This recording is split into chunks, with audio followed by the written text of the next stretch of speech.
Vítam vás. Dnes máme takú strechu Bramak. A chceme ju vyčistiť. No a po vyčisteniu budeme pozerať, že možno aj namaľovať. Namaľovať so speciálnou farbou, čo ide na škrídlovej streche.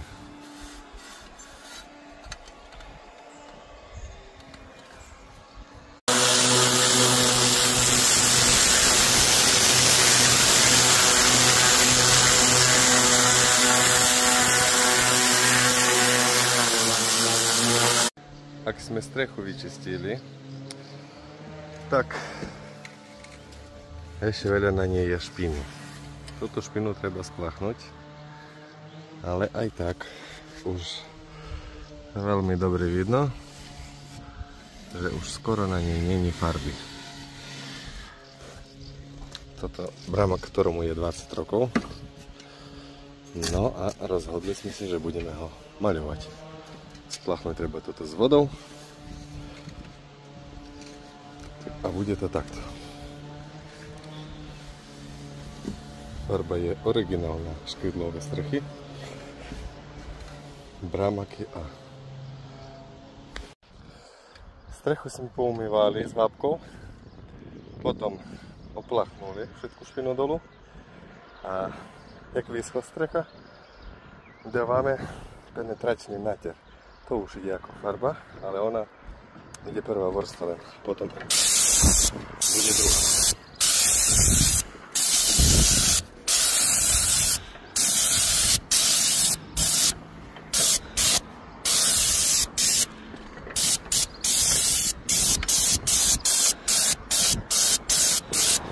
Na prvú vrstvu treba takiu dať trošku viac, ona je trošku rozrežená, aby sa dostala do všetkých por.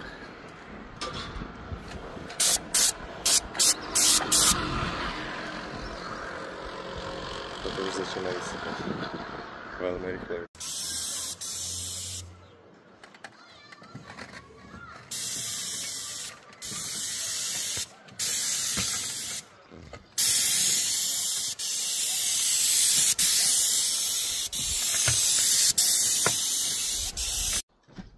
Takáto prvá vrstva.